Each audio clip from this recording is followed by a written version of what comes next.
Hey, sports fans, welcome to the Greg Medford Show. Greg Medford here, your host. Instead of at the factory, we're on location, Atlanta Blade Show 2023. It's the big get-together for knife nerds globally to come in and talk about sharp shit, compare their beard oil, talk about what's the coolest grooming products for if you're stuck in the woods or post-apocalypse. It's all here. Even people that make knives you would never actually use are here. There's kids with bloody hands flipping Bali songs everywhere. Yeah, all the Band-Aids, man. We've got a burgeoning trans community that are here transing with their flipper fucking knives and all that stuff. So it's just hilarious what's happening here. I saw a 6'6", clearly boy with multiple colored hair wearing a bra. Did you see the French maid? In a dress. No, I didn't see the French maid. I heard about somebody with a cat tail also. Yeah, they were definitely them in here as well. All I can say is it started out really manly some years back. What the fuck has happened? Now, here's a testament to America, okay? Nobody's been taped to a truck and drugged down the road. Give it time. We just shrug a little bit and sell them a knife. Hey, where are you going to put it? You don't have pockets in your dress, Bobby. And then then they put it, what are you going to do? I don't even know what's going on anymore. Our next guest, Joe Flowers. Joe, how you doing? Good. I've been coming here 10 years, and I agree with you. It's definitely been a different Blade show. The show is transitioning. Yeah. Emphasis on what you just said. What do you identify? Waka waka. I still identify as a male knife maker. Yes. I'm a attack helicopter who loves MagnaCut. We're going to talk a little shit today, you guys. About MagnaCut. About MagnaCut. Thug life, sorry. I know that everybody's really enamored with it, and it's the latest thing. I think as a knife maker, if you're selling MagnaCut, you need to go back to your design room and make some cool shit. Just design some cool stuff. Yeah.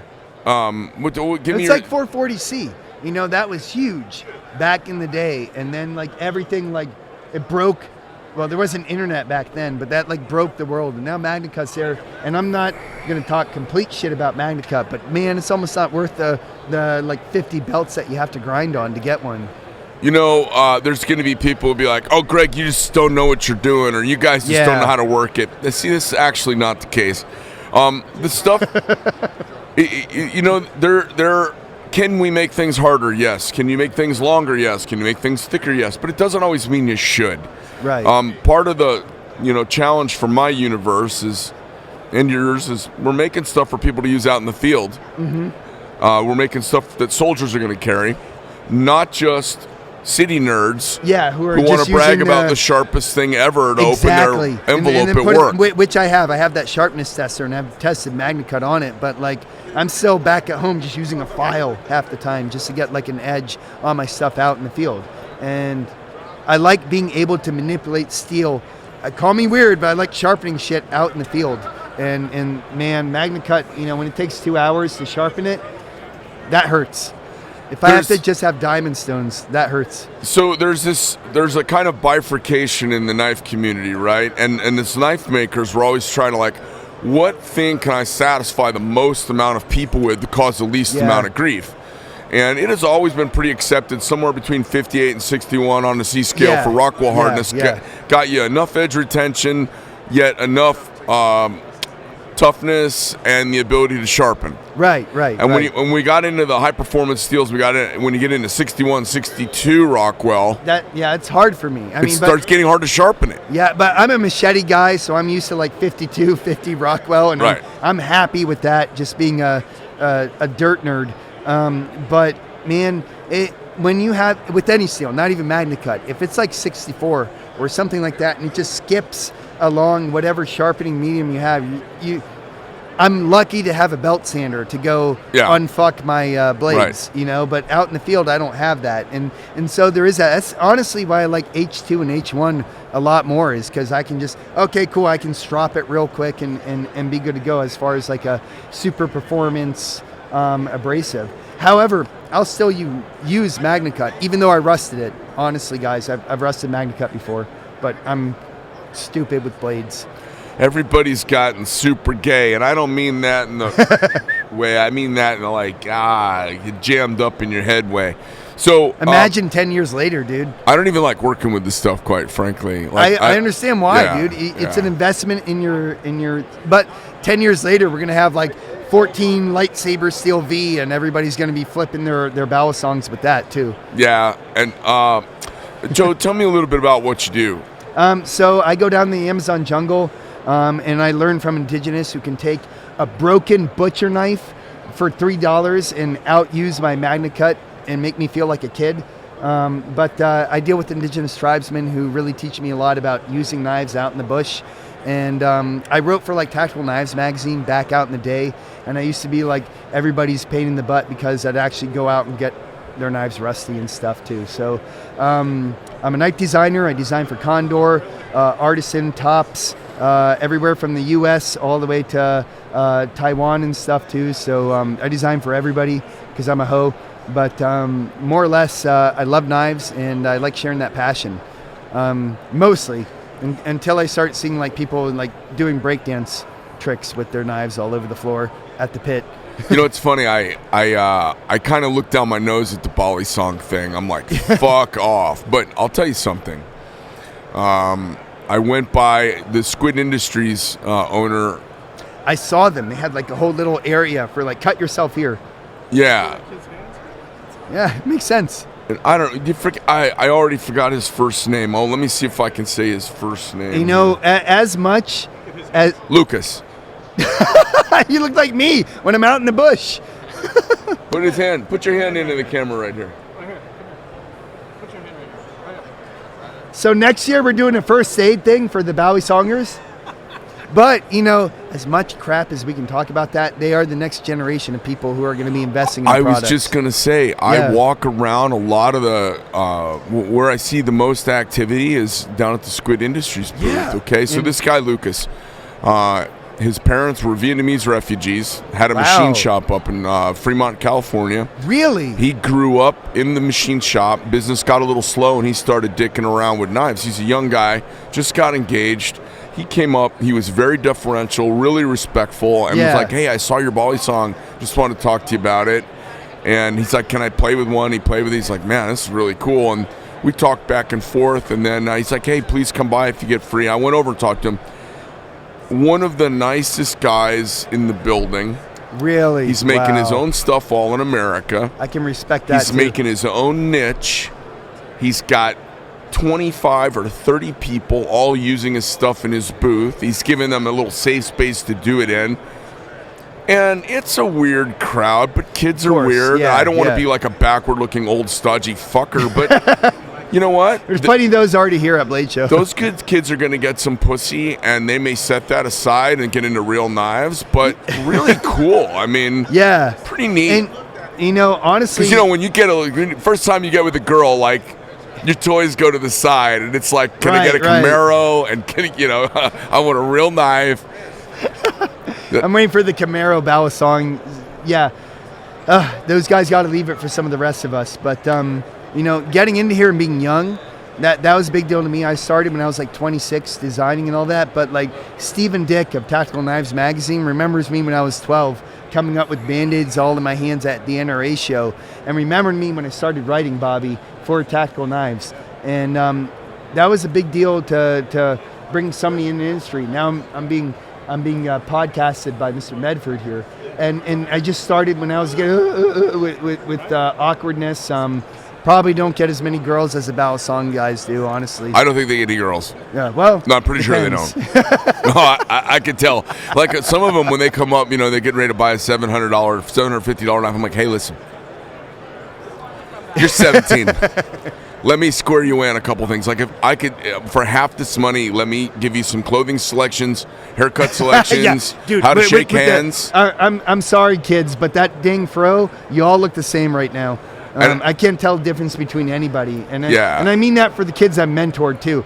Do something different with the hair. Everybody wearing the afro right now, it's driving me nuts. Well, it's hilarious, but I'm like, hey, there's this really cool thing called girls, and when this, like, let me connect this for you because you don't have to be a virgin forever.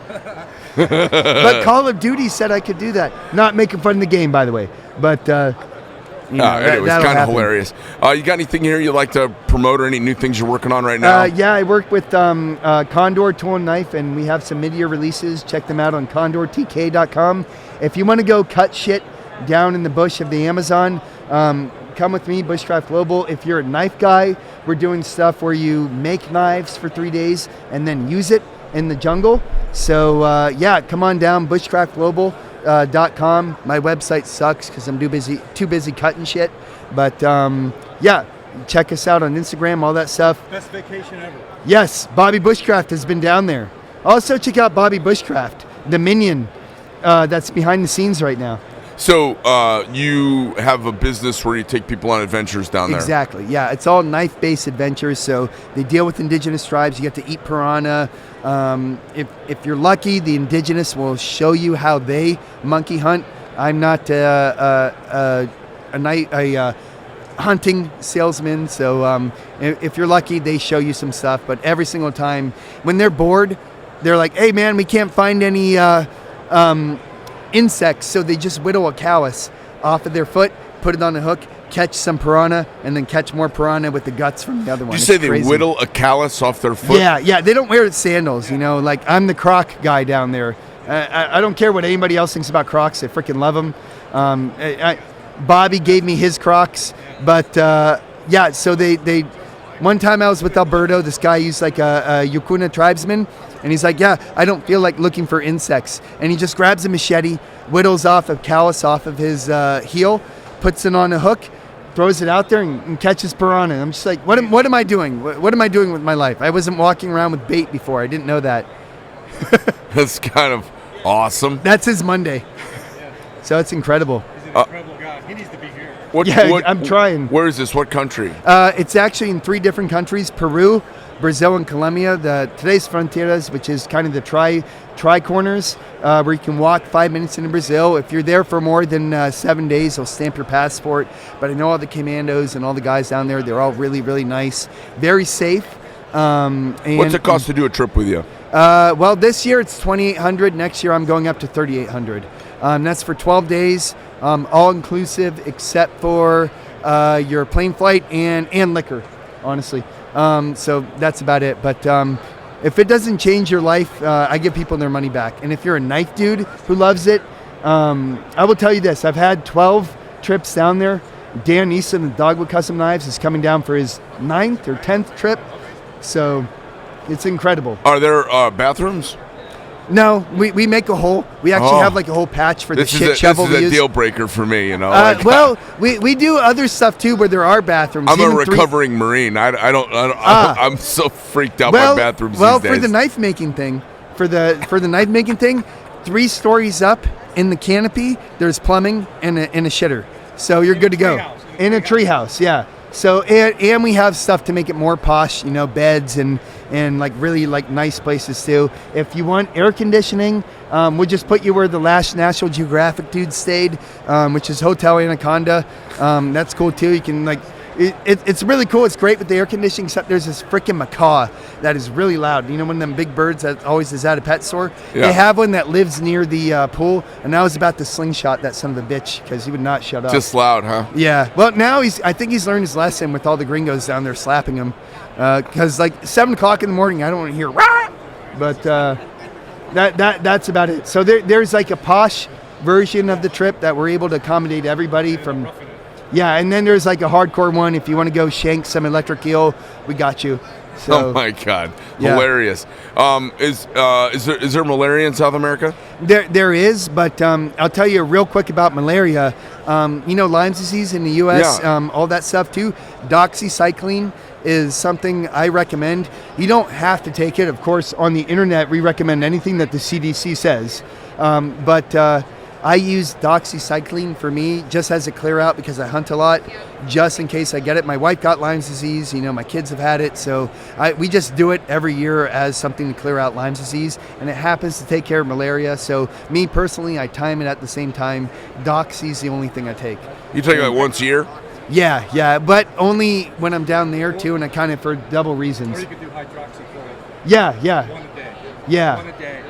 While you're down there. Yeah, and honestly, I'll say this on the internet, I don't care. Most of the time when I'm down there, because I'm insured by myself, I don't take anything, and it's very, very comfortable. Where you get into the problems are around the humans, around the cities. That's where malaria is more of a problem. Prevalent, but if you just... How about bugs? Tell me about bugs when you get down there. This is stuff people are going to ask me about. Yeah, bugs. Not bad. I'm an entomology major, so I love bugs. Minor, but... Mosquitoes.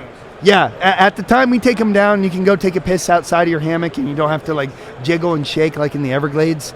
But everything else, if you don't like spiders, I've cured arachnophobia like for 3 different people with some friendly tarantulas that are down there. There's also the boner spider though that gives you, what's it called, preapsis. Yeah, they're looking at it for Viagra. That thing's everywhere, but only Gordon. Gordon seems to be the guy who gets bit.